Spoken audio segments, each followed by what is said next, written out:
রুগ্ন ও দুর্বল পশুর কুরবানির বিধান কি হবে? খোড়া পশুর কুরবানির বিধান। কোন ধরনের পশু কুরবানির জন্য উত্তম?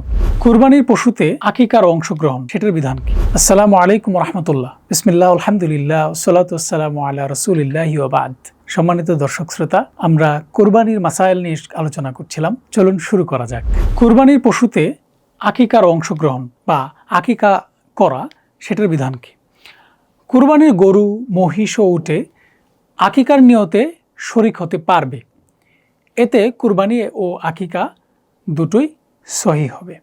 অর্থাৎ কুরবানির যে পশু আছে সেখানে যদি কেউ আকিকার নিয়তে অংশগ্রহণ করে তাহলে কুরবানি এবং আকিকা দুটি সহি হবে। তবে একটা বিষয় আমরা খেয়াল রাখব যে আকিকাটা একটু গুরুত্বপূর্ণ সুন্নাহ। এটা যে নির্দিষ্ট সময় আছে সে সময় করতে পারলেই ভালো। কুরবানির জন্য রেখে দেওয়াটা বা কুরবানির সাথে করার জন্য রেখে দেওয়াটা এটা সুন্নাহসম্মত নয়। আমরা সেটা মাথায় রাখার চেষ্টা করব ইনশাআল্লাহ। কোন ধরনের পশু কুরবানির জন্য উত্তম? কুরবানির পশু হৃষ্টপুষ্ট হওয়া উত্তম। অর্থাৎ আমরা যে কুরবানিটা দিচ্ছি সেই কুরবানির যে পশুটা থাকবে সেই পশুটা যেন একটু দেখতে সুন্দর হয়, তারপর স্বাস্থ্যটা যেন ভালো হয়। অর্থাৎ এক কথায় আমরা স্বাভাবিকভাবে যে জিনিসটা বেশি পছন্দ করি, যে জিনিসটা দেখতে ভালো হয়, সেটাই কুরবানি করার চেষ্টা করব ইনশাল্লাহ। অর্থাৎ এক কথায় কুরবানির পশুটা যেন হৃষ্টপুষ্ট হয়।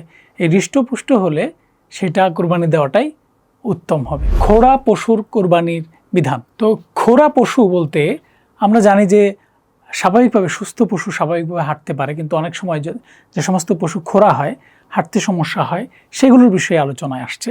তো যে পশু 3 পায়ে চলে, 1 পা মাটিতে রাখতে পারে না বা ভর করতে পারে না, এমন পশুর কুরবানি জায়েজ নয়। অর্থাৎ একটা পশু, যে পশুর 4টা পায়ের মধ্যে 3টা পা দিয়ে চলে, আরেকটা পা সে মাটিতে রাখতে পারে না, মাটিতে ভর করতে পারে না, এমন যদি হয় পশু, তাহলে তা দিয়ে কুরবানি জায়েজ হবে না। রুগ্ন ও দুর্বল পশুর কুরবানির বিধান কি হবে? এমন শুকনো দুর্বল পশু যা জবাইয়ের স্থান পর্যন্ত হেঁটে যেতে পারে না, তা দ্বারা কুরবানি করা জায়েজ নয়। অর্থাৎ আপনার কুরবানির যে পশু যে নির্ধারণ করবেন সেটাকে এতটুকু শক্তিশালী অন্ততপক্ষে হতে হবে যেটি নিজ পায়ে হেঁটে কুরবানির যে জায়গা সে পর্যন্ত যেতে পারবে। আর যদি সেরকমটা না হয়, খুব বেশি শুকনো হয় এবং দুর্বল হয় যে জবাইয়ের স্থান পর্যন্ত যেতে পারে না, এরকম দুর্বল পশু দিয়ে কুরবানি করা জায়েজ হবে না। দাঁত নেই এমন পশুর কুরবানি। তো আমরা যদি দেখি যে কোনো পশুর একটি দাঁতও নেই বা এত বেশি দাঁত পড়ে গেছে যে ঘাস বা খাদ্য চিবোতে পারে না, এমন পশু দ্বারাও কুরবানি করা জায়েজ নেই। এক কথায় যদি বলি, এমন পশু যার দাঁত নেই অথবা দাঁত এত বেশি পড়ে গেছে, বেশি সংখ্যক দাঁত পড়ে গেছে যে কারণে সে ঘাস বা খাদ্য চিবাতে পারে না, এরকম পশু দিয়ে কুরবানি করা জায়েজ হবে না। সুতরাং আমাদেরকে অবশ্যই পশুর দাঁতের ক্ষেত্রে দাঁত আছে এবং শক্তিশালী এবং অধিকাংশ দাঁত আছে এরকম পশু দিয়ে কুরবানি করতে হবে। যে পশুর শিং ভেঙে বা ফেটে গেছে এমন পশু দিয়ে আসলে কুরবানি হবে কি হবে না।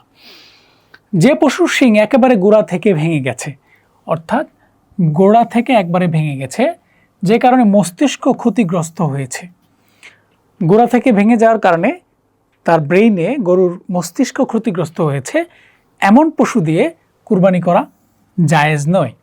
পক্ষান্তরে যে পশুর অর্ধেক শিং বা কিছুটা শিংয়ের কিছুটা অংশ ভেঙে গেছে বা ফেটে গেছে বা শিং একবারে উঠেই নি যে পশুর, সে পশু দিয়ে কুরবানি করা জায়েজ আছে।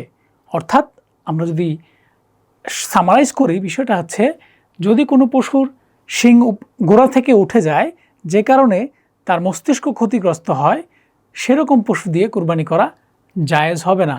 কিন্তু যদি একটু ফেটে যায় বা একটু ভেঙে যায় বা কখনো উঠেই নাই শিং, এরকম পশু দিয়ে কুরবানি করা জায়েজ হবে।